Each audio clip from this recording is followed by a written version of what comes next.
किंतु हनुमान जी अभी तक वापस नहीं आए हैं।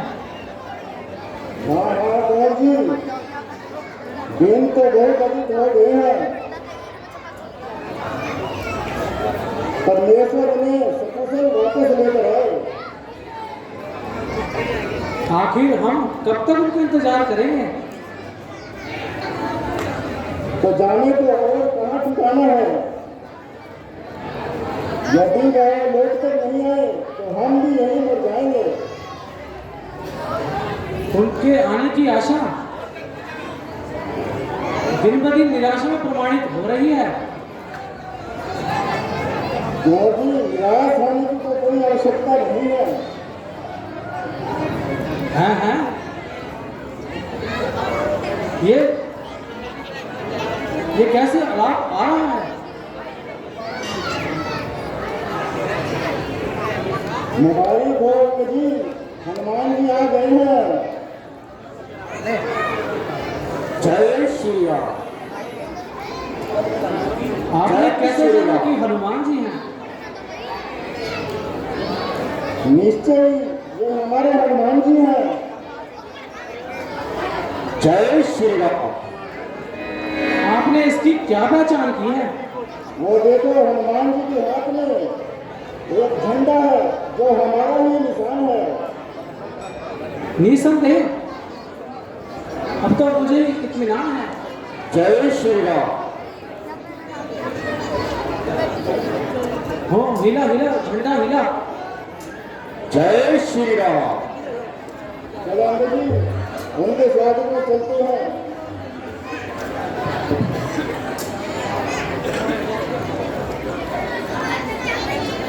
बोलिए सियापति रामचंद्र जी की जय श्री राम। जय श्री राम।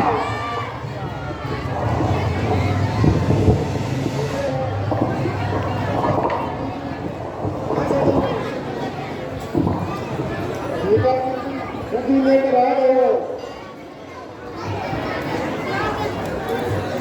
आपने पहले से ही अनुमान कैसे लगाया था? यदि यह सफलता के साथ आते तो इस प्रकार आनंद के साथ न आते, बल्कि चुपचाप आकर यहाँ बैठ जाते। जय श्री राम।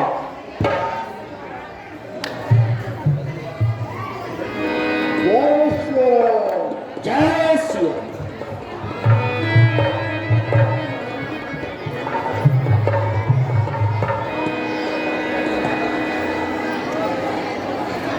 आपके आशीर्वाद से मैं सीता माता जी की खबर ले आया हूं, किंतु मुझे भूख बहुत लगी है, उसको खिलाओ। पंडित जी, कुछ हनुमान जी के लिए खाने को लेकर आओ। जो आज्ञा। लो हनुमान जी। वाह, खूब सेवा की।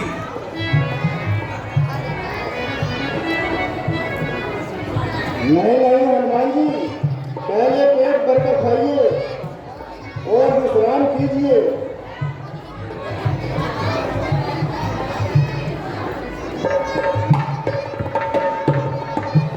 आपको किष्किंधन में ही जाकर आराम होगा। मेरे साथ चलो, रास्ते में सभी बातें बताऊंगा। हाँ चलना चाहिए, क्योंकि अवधि समाप्ति के निकट पर है।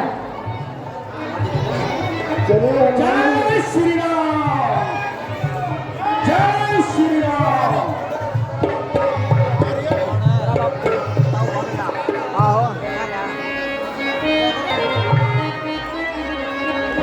अच्छा सुखदेव जी, कल का दिन और बात देख लीजिए। यदि वो कल भी ना आए तो वर्षों को यहाँ से कूच कर देंगे।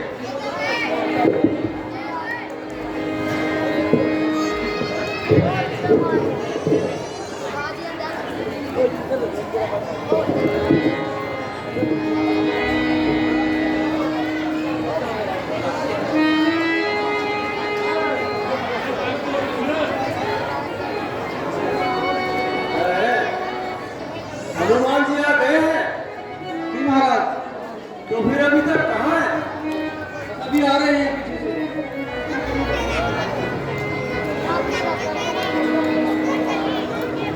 हेलो। जय श्री राम, जय श्री राम। प्रणाम भगवान। लीजिए महाराज, मुबारक हो।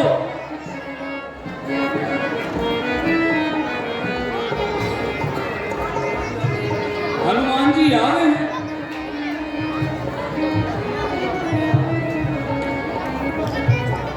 प्रणाम भगवान।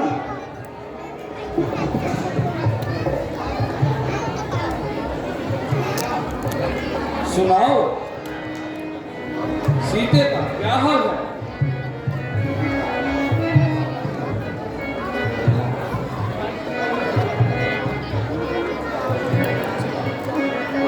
महाराज यह क्या संभव था? हनुमान जी जाए और असफलता के साथ है, ऐसा तो संभव ही नहीं। मैं बड़ा किस लायक था? पराक्रम और सहायता तो आपकी थी, मैं तो केवल सहायक था। यह तो आपकी लियाकत है, परंतु सच तो यह है, हमने से तो कोई भी यह काम करने लायक नहीं था।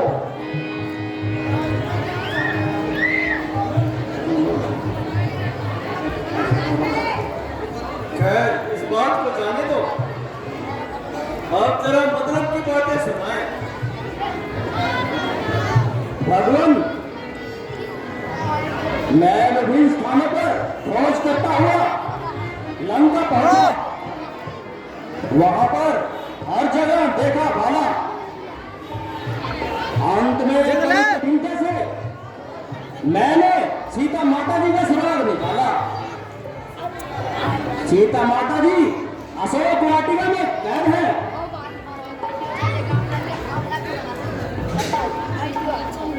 और वह सब प्रकार के जीवन से नाउम्मीद है। कुछ रावण के जीवन से और कुछ उनके हित जीवन से। भगवान, उन पर हर रोज अत्याचार होता है। उसका वर्णन करना मेरी समझ से बाहर है। एक साधारण सी साड़ी में उन्होंने शरीर को ढांक रखा है। मारे शीत के थर-थर कांप रही है। दंग होकर उन्होंने जबान खोली। जो कुछ मन में आया वह बोली।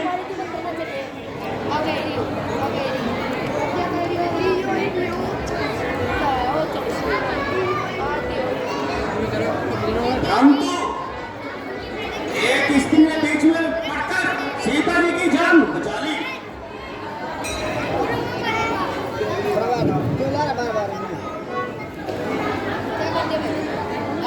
हनुमान जी, क्या सीता जी ने आपको कोई निशानी दी है? हाँ भगवान, उन्होंने अपनी चूड़ामणि दी है।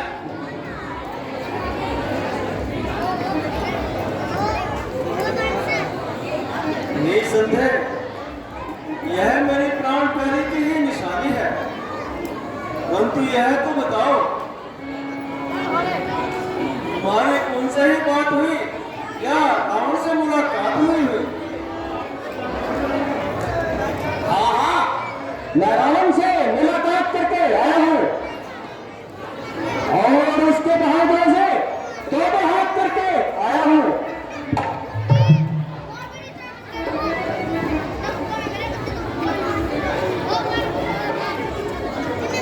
भगवान, आप पर एक तो यह है, उनको भली प्रकार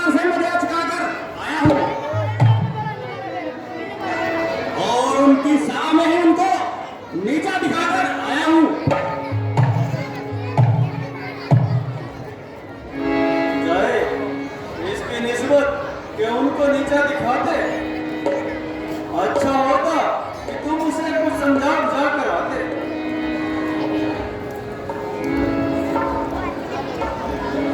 भगवान, मैंने अपना सारा जोर लगाया, परंतु उस अभिमानी को मेरी बातों को मुखर में उड़ाया।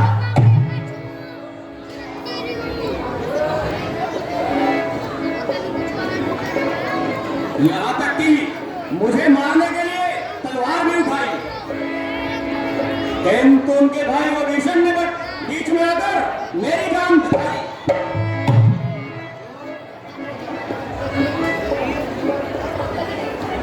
प्यारे हनुमान, आपने तो सच में मेरे लिए जो सहन किया है, मैं उसका तहे दिल से शुक्रगुजार हूँ।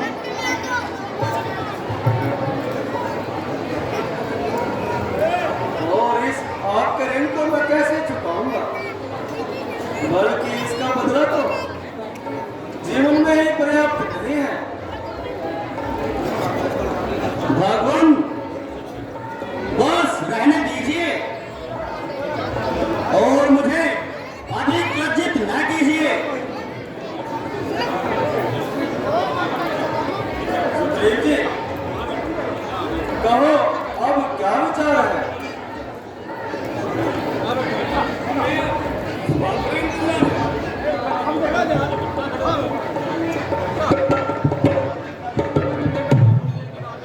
उधर रावण का सिर और हमारी तलवार है।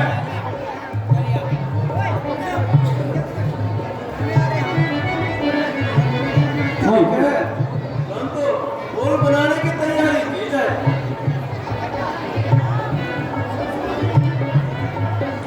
बहुत बहुत धन्यवाद।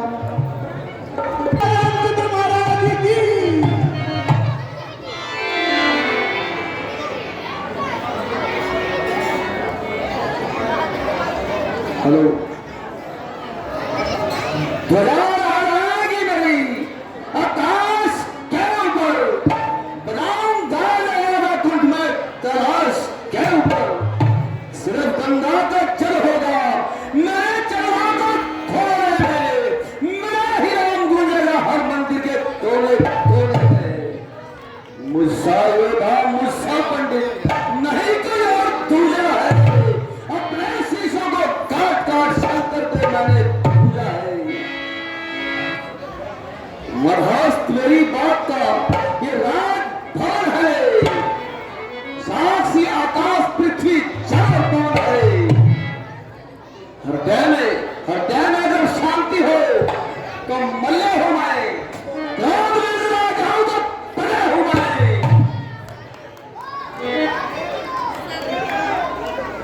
मातृ जी, आज हमारा मन बहुत उदास है।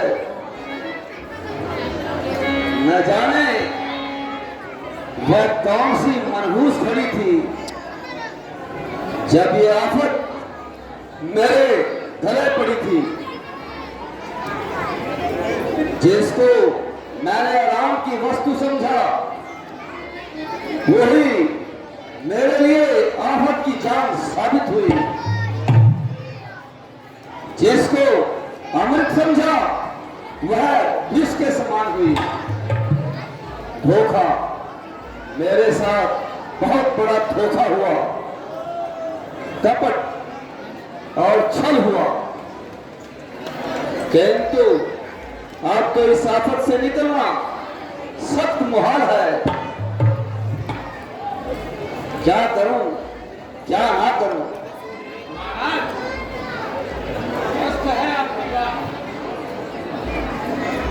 आज इस बात का मलाल है,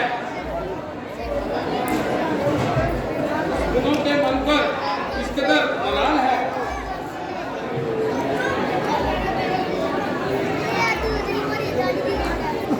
मंत्री जी, मेरा मन जिस वजह से दुखी है,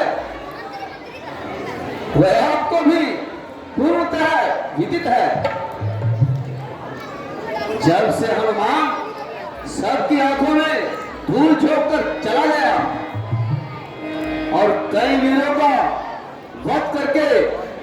अपने आप को बिल्कुल बचाकर साफ निकल गया।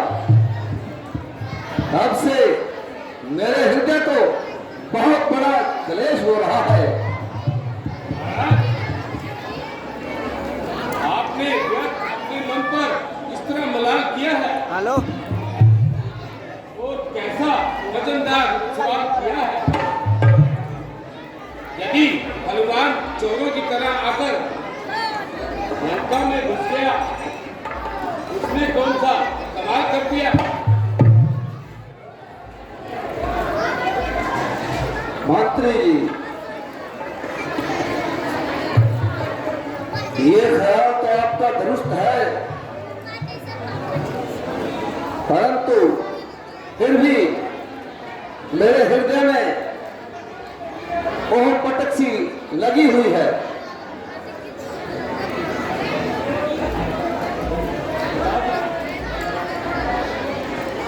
जब तक मेघनाथ ही संसार में मौजूद है,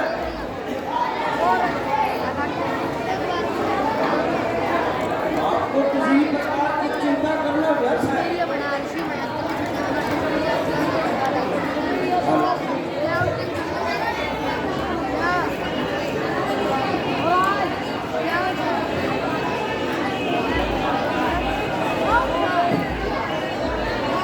मैं वही मेघनाथ हूँ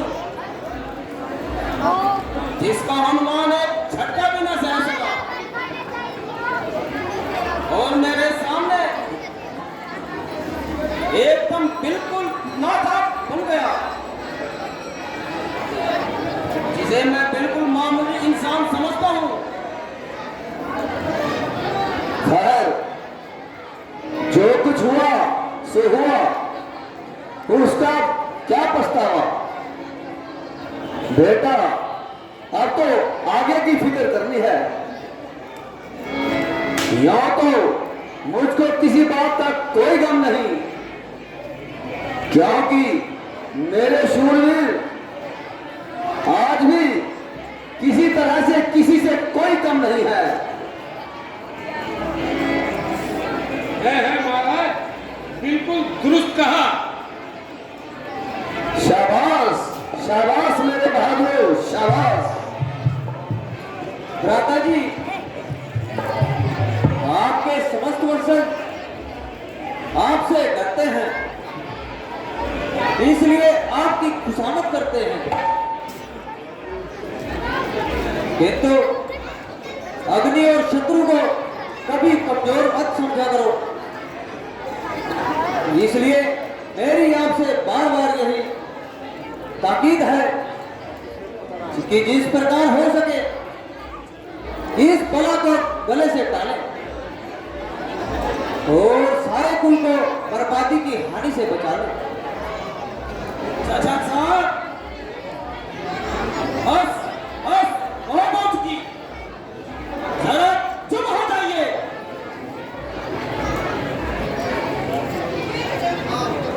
यदि आपको रामचंद्र का इतना ही डर है तो कहीं जाकर छुप जाइए और पर चाहे कितनी भी तबाही आए।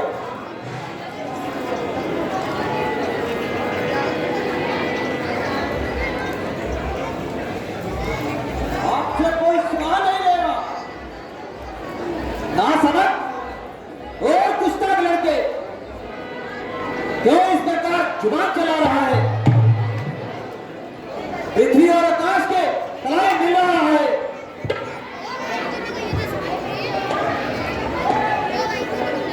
इस बात को मैंने चाहता था, अभी आप वो कहवा कर ही रहे। चाचा साहब, इसमें भी आपकी कोई साजिश है। भाई साहब, देखते हो ये कल का छोकरा किस कदर मुझको बेइज्जत कर रहा है। निसंदेह जो कुछ यह कह रहा है बिल्कुल दुरुस्त कह रहा है। शोहर, यहां आप इसका उचित पक्ष लेकर जहां पहुंचकर मेरा अपमान करा रहे हैं,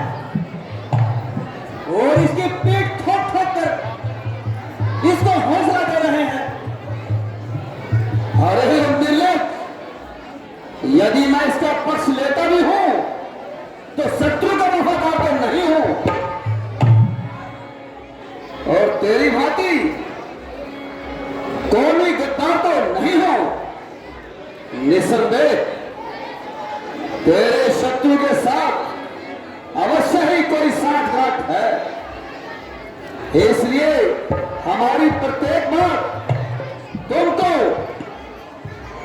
खाक के समान लगती है और हर बात का उल्टा ही अर्थ निकाल कर बताते हो। राजा जी, यह आपकी भूल है और मेरे संबंध में ऐसा सोचना भी फिजूल है। ना तो मैं कोई गद्दार हूं, ना रामचंद्र का वफादार हूं, परंतु उनके दिल में यह क्या समाई जो उन्होंने अकारण स्वरूप लगा की नाक उड़ाई।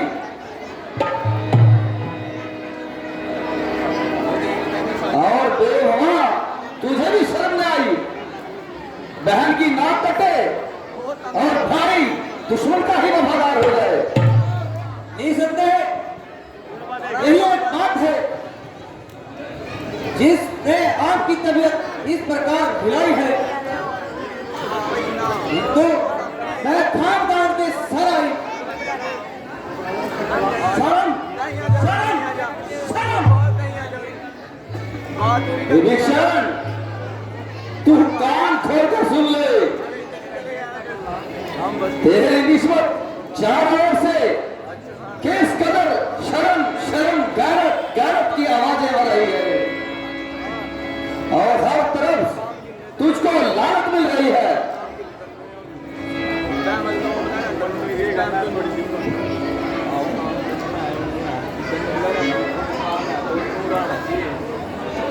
क्या तुझको अभी भी शर्म नहीं आ रही? तू अभी भी दुश्मन का वफादार बना हुआ है। मेरे ख्याल से तुझको इस राज्य को छोड़कर चले जाना चाहिए। जैसे बनेगा हम बना लेंगे, जो हमसे होगा कर लेंगे। अभी इससे आगे कम हो जा।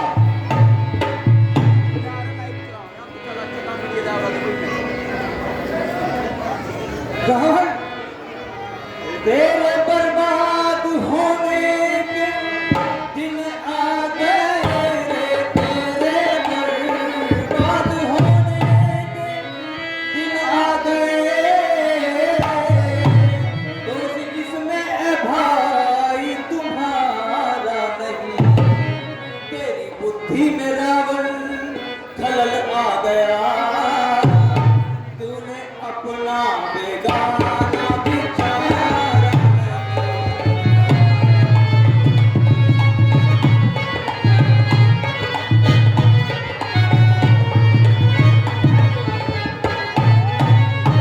आप अपनी जुबा से कहो ना कहो कि आप अपनी जुबा से कहो ना कहो। मुझे यहाँ पर रहना खुद गवारा नहीं, तेरी इस नदीबंद के राज में अब भी क्षण का होना गुजारा नहीं।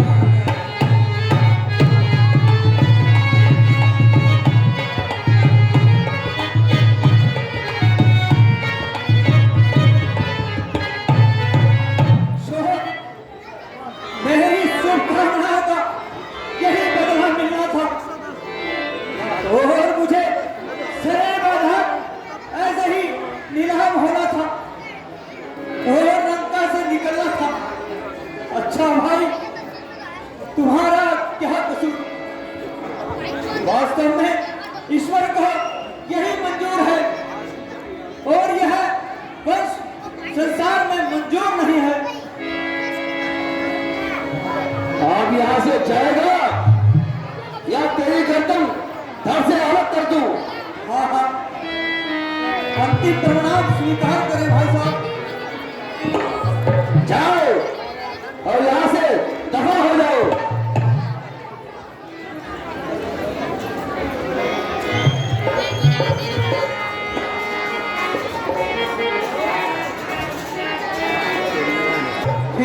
काहे को सारी उमरिया,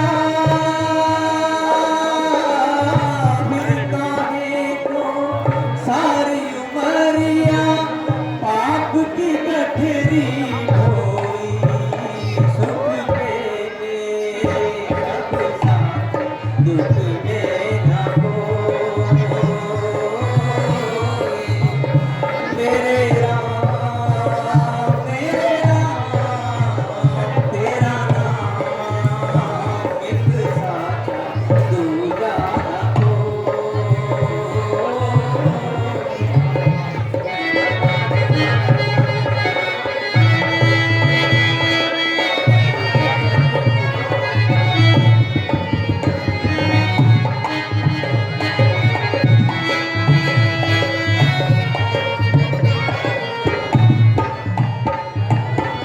ना कुछ तेरा ना कुछ मेरा,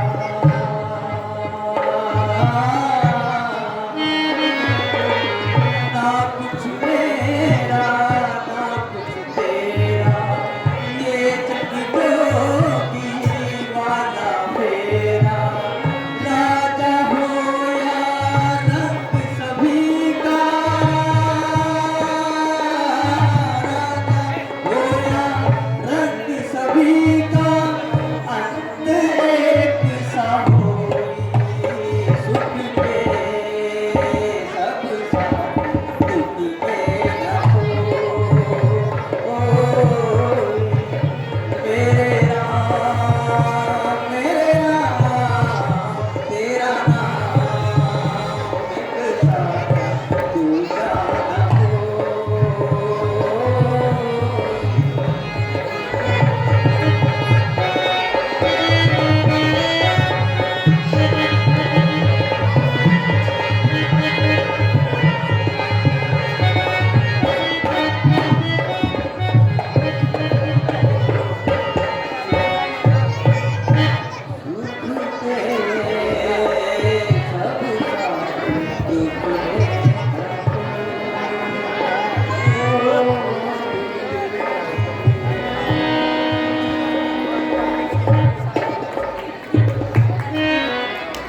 बोले श्री रामचंद्र महाराज की।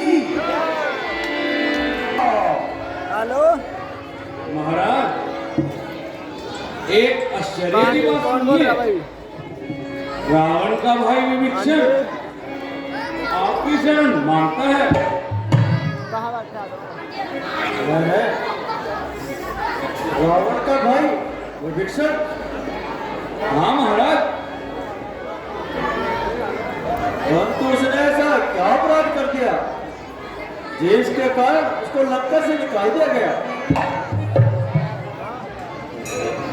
सुना है कि विभीषण रावण के इस कार्य को अनुचित बताता था और लड़ाई से दूर रखना चाहता था।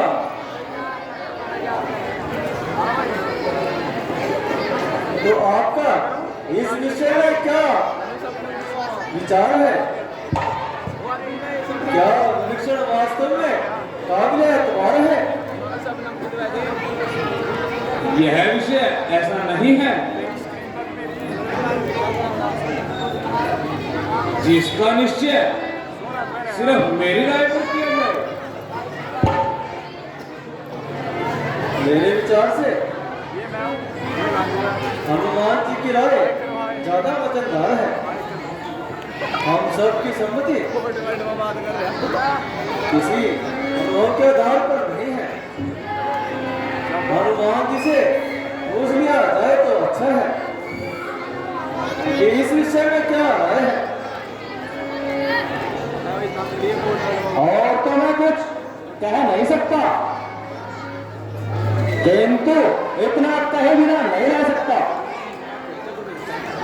यदि विभीषण जी उस समय मेरी जान न बचाते तो मैं कभी भी जीवित न रह पाता।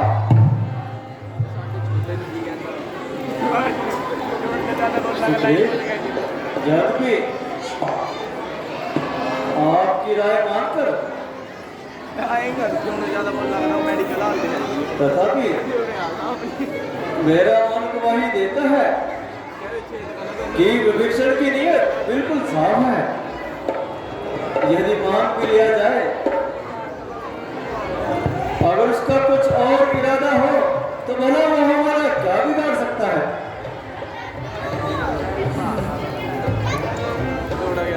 यह तो बिल्कुल सच है, किंतु आप इस बात को अच्छी तरह विचार लो कि यह रावण का भाई है।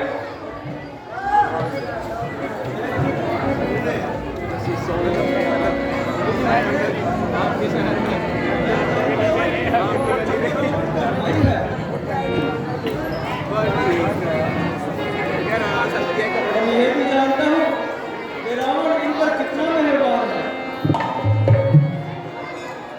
नेकी और बदली किसी विशेष जाति में नहीं होती। विभीषण की नीयत मुझे साफ पता है।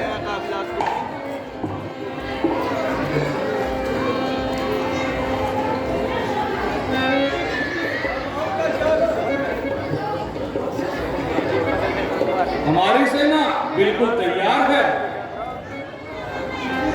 केवल आपकी आज्ञा का इंतजार है। मेरी राय से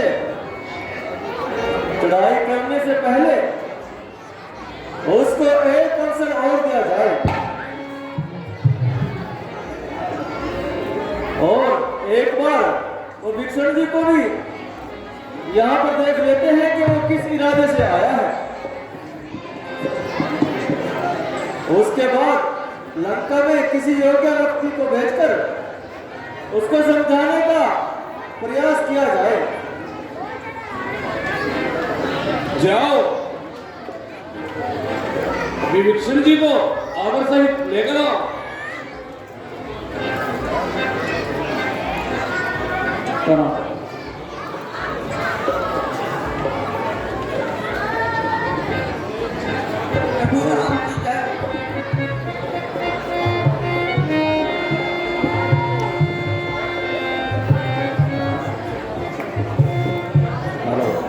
दुनिया में तेरा है बड़ा नाम, आज मुझे भी तुझसे बढ़ गया। मेरी विनती सुने तो जाऊं, मानूं तुझे मैं काम नहीं तो कर दूंगा जग में तुझे दुनिया में तेरा है बड़ा नाम, आज मुझे भी तुझसे बढ़ गया।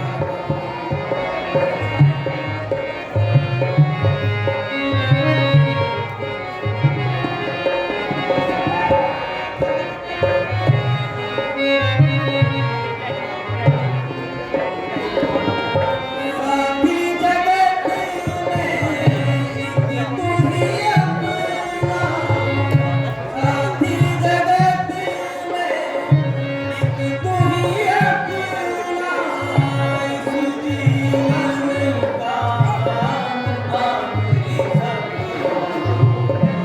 वो भी मोड़ के दाता डाले, तोड़ के दाता डाले, सर पे कोई काम नहीं तो कर दूंगा सारे जग में तुझे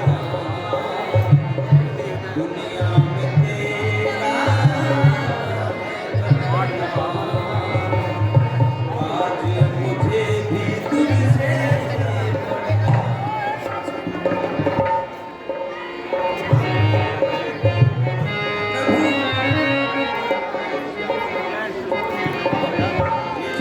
इस अतिथि सत्कार के लिए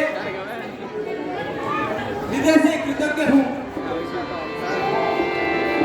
प्यारे विभीषण, आप मुझे लज्जित ना कीजिए, बल्कि मैं आपका सत्कार करने के लिए विवश हूँ। महाराज, जैसा आपका सुना था उससे कुछ बढ़कर ही पाया। आप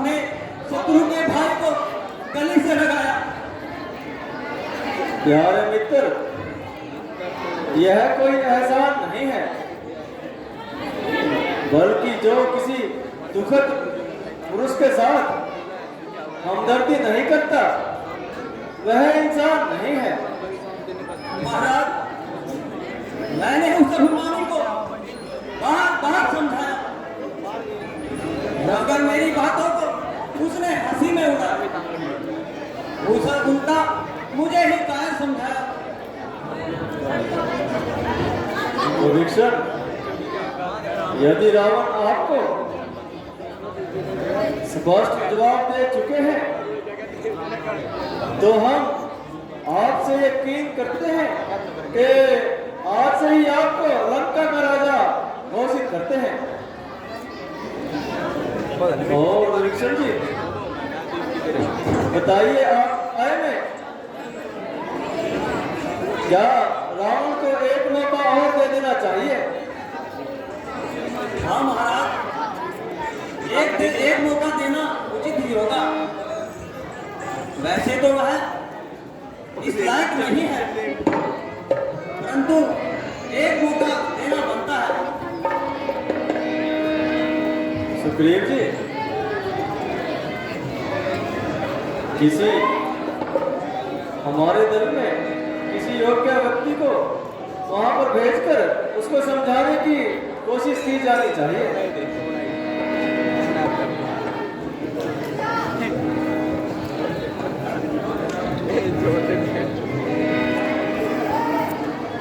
हनुमान जी को भेज देते हैं। नहीं नहीं, हनुमान जी तो एक बार जा चुके हैं। युवराज अमृत को भेजना अनुचित रहेगा। अन्यथा वह कहेगा और उनके पास कोई और दूत है ही नहीं। इसलिए मेरी राय में एक बार अंगद को भेजना चाहिए। ये समझदार और बलवान भी है और अपनी वीरता का जोर दिखाकर आएगा। इसलिए आप अंगद को भेजने की तैयारी कीजिए। जय श्री राम, जय श्री राम, जय श्री राम।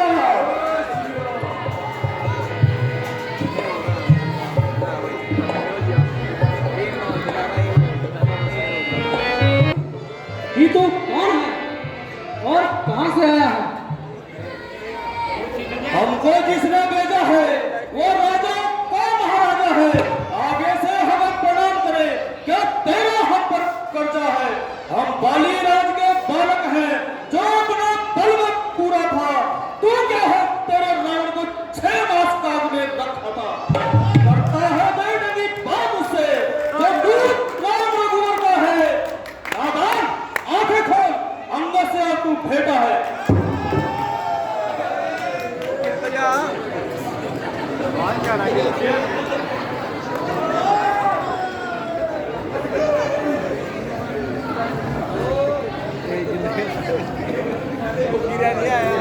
हमारी तबीयत बहुत नासाज हो गई। आप जाइए और किसी व्यक्ति को लेकर आइए।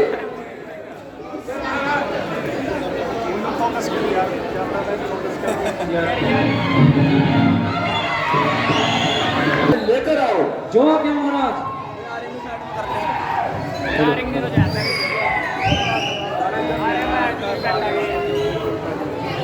जय श्री राम।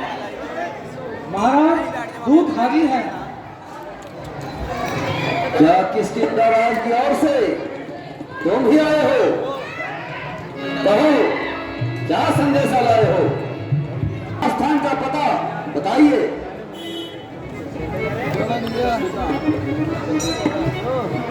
महाराज, मैं वानर राज स्वर्गीय बालीराज का पुत्र हूँ और अंगद मेरा नाम है। मैं श्री रामचंद्र जी की ओर से आपके लिए एक आवश्यक पैगाम लाया हूँ। आप मेरे मित्र बाली के फर्जंदे अर्जमंद हैं।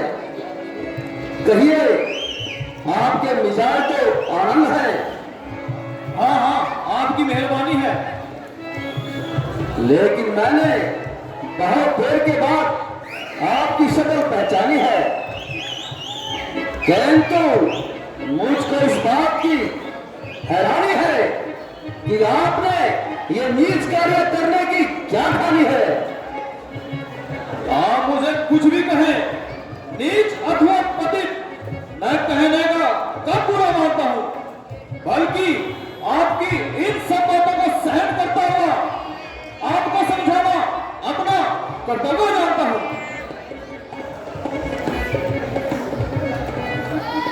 बस बस कि आपके और पिताजी के गहरे संबंध थे, हो रहा आप कुछ काल के लिए उनके यहाँ एक खास मेहमान भी रह चुके हैं।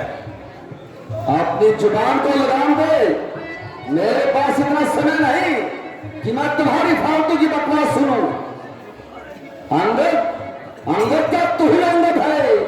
क्या तू ही पानी का बालक है? क्या तू ही बांस की जोड़ा है? क्या तू ही पिता का घातक है? यदि तेरा कर्म नष्ट होता तो होता आज अकाल नहीं, तब सी का दूध कहलाने में क्या आती तुझको डाल गई। अब भी अगर तू मुझसे मिल जाए तो तेरी शुभ गति हो जाए और इस बड़े राजा लंका का कल से ही सेनापति हो जाए।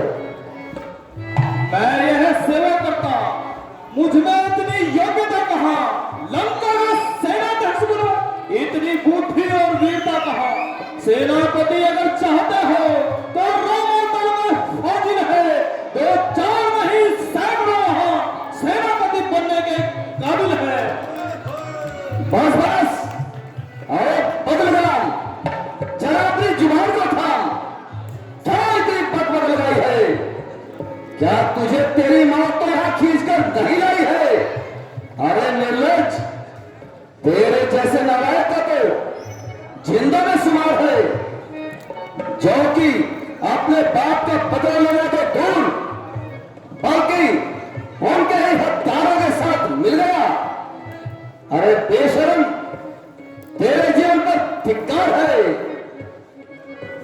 इससे अच्छा न होता कि बाली निपोता ही मर जाता, ताकि उसकी आत्मा इस प्रकार कष्ट न सहती। मैं सच कहता हूं, तेरे जैसा पाजी अगर मेरे कुल में पैदा हो जाता तो अब तक दूसरे जहान में होता। बाप का आंखों के सामने वध हो और बेटा उन्हीं का खिदमतगार हो। दो मर नाराज, दो मर।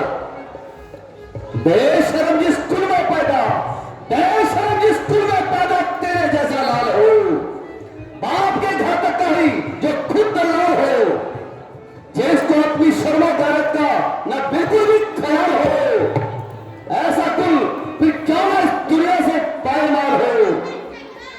स्त्री के वास्ते, अरे स्त्री के वास्ते भाई की जिसने जान ली, बेहद तूने उसी की सेवकी की डाल ली। अभिमानी रावण, वास्तव में ये तेरा कसूर नहीं है, बल्कि अब इस संसार में ये कुल रखना मंजूर नहीं है। होनी के काल चक्कर में तेरी बुद्धि पर पर्दा डाल दिया है और सोच विचार का तेरे भीतर से बिल्कुल निकाल दिया है। अरे शौक है मेरे यहाँ, पाना ही का फायदा हुआ, वक्त है फिर समझ जा क्या मौत का समा हुआ। तेरी बातों से ही तेरा खाल पक पैदा हुआ। क्या वो भीषण आपके कुल में नहीं पैदा हुआ? आप अपनी सोचिए, क्यों फिक्र मेरे बाप की, होने वाली है वही हजरत आपकी। नहीं शक्ति थी तुझमें तो मेरे पास आ जाता, मैं तेरे बाप का बदला उसी क्षण लेकर दिखलाता। ये पीछे से फिक्र करना, मुझे बदला दिलाने की कोई तरकीब निकालो तू जान अपनी बचाने की। अकल की बात कर जहल, इसमें तेरी हिमाकत है। मेरे से युद्ध करने की भला की क्या ताकत है? अरे ना कर इतना तकब्बुर, अरे ना कर इतना तकब्बुर, ये जहान इतना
चाचा का पिता का साया तो बचपन में ही सर से जाता रहा और चाचा को क्या पड़ी वह तुझसे अपनी चाकरी कराता रहा। और चाचा चाचा भी कौन? सुग्रीव, भला स्त्री के वास्ते जिसने खुद भाई की जान ली उसने भला तेरी शिक्षा का बोझ कब अपने सर लिया? उसको तेरे जैसा नालायक मुफ्त का दास अवश्य मिल गया। अरे मैं तो तुझे तेरे बाप की मौत का बदला दिलाना चाहता था, परंतु शोक तुझे तो इस बात का बिल्कुल भी ख्याल नहीं। महाराज, खैर मैं तो बदतमीजी सही, किंतु बुद्धि ठिकाने आपके भी नहीं, जो बिना वजह ही औरों के घर के झगड़े छेड़ रहे हैं। औरों के घर के झगड़े छेड़ तू, तुझको बुराई क्या पड़ी, पहले अपनी नबेड़।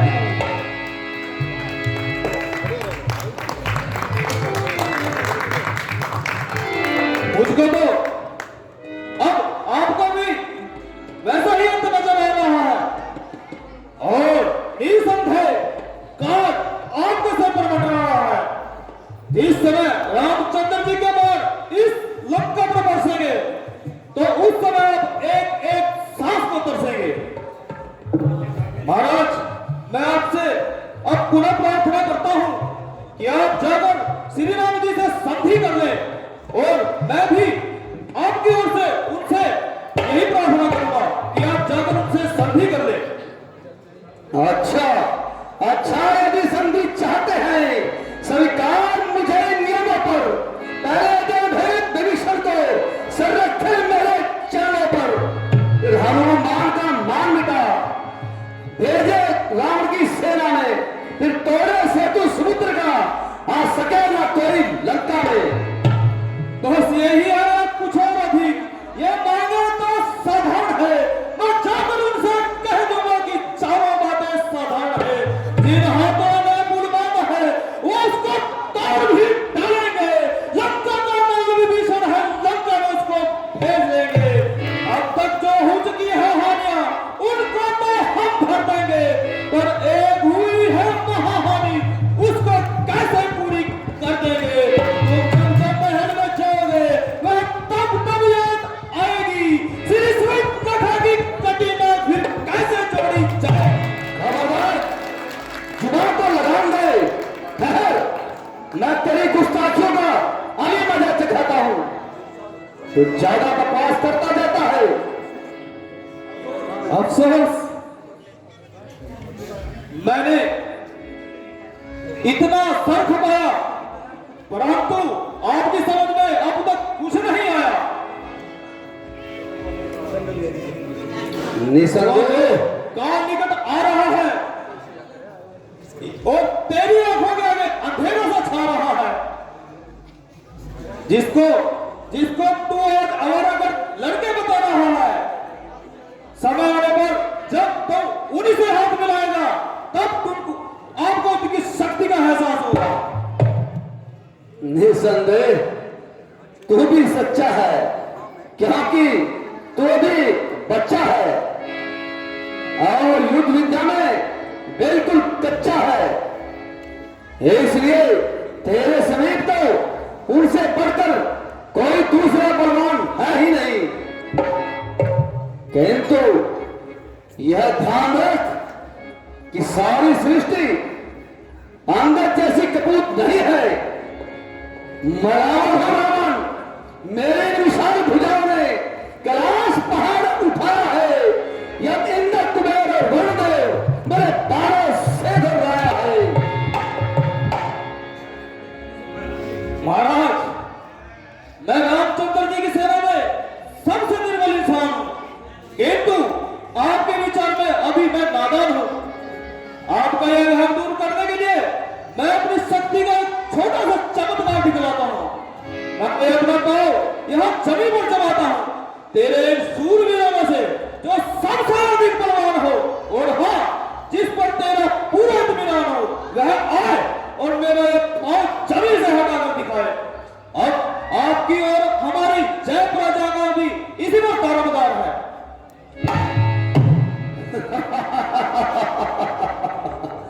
मुझको तेरी ये शर्त मंजूर है। तो महाराज अब देर करना भी फिजूल है, बुलाइए अपने सूरवीरों को। मगर देखना कहीं पीछे से पछताओ और अपनी ही बात से मुकर जाओ। हाँ हाँ महाराज, मर्दों के प्राण प्राण के साथ है, भेजिए अपने सूरवीरों को, मैं अपना पाँव आज जमीन पर जमाता हूँ। ठीक है, जय श्री राम। मेरे शूरवीर सरदारों, जाओ और अपनी वीरता के जोर दिखाओ और उस वानर के बच्चे को उठाकर समुद्र में फेंक दो। हाँ हाँ महाराज, भेजिए।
बेटा मेघनाथ, उठो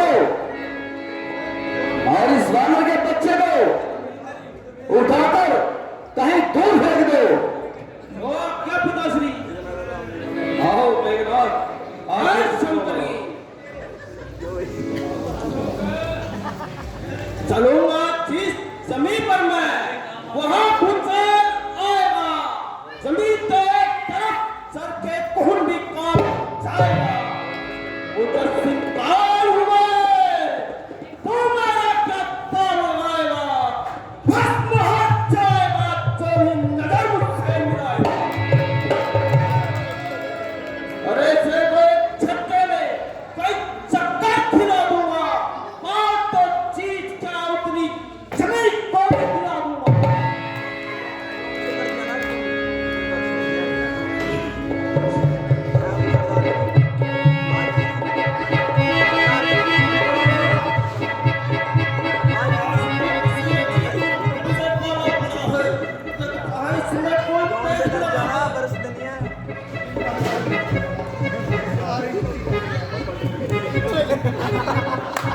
₹100 सुभाष तुरी जी अंदर की ओर से बहुत धन्यवाद। ₹100 निक्का मिटाने के अंदर की ओर से बहुत धन्यवाद। अफसोस, आश्चर्य है कि आज तुम्हारी शक्ति को क्या चिड़िया चुप गई कि इतने शूरवीरों में से एक भी ऐसा नहीं जो इस वानर के बच्चे का पांव उठा सके। खड़ा है सामने अंदर, और खड़ा है सामने अंदर, अपना भरत मिटा ले तू, कोई और रहेगा हो तो उसको भी बुला ले तू। अभी भी वक्त है, और अभी भी वक्त है जुल्म का तो तबाही से बचा ले तू। शर्म की जान है तुझ में, अरे शर्म की जान है तुझ में तो और प्राण न पाले तू।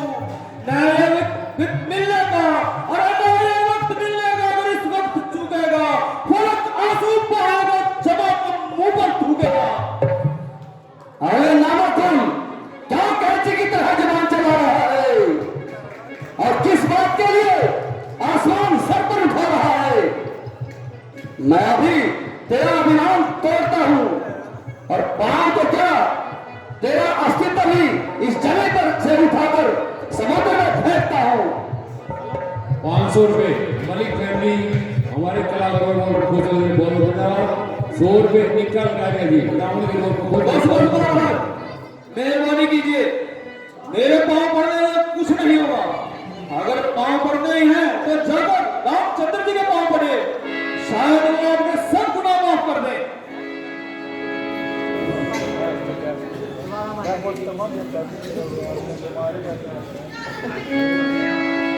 बस पांव के पीछे हटा लिया।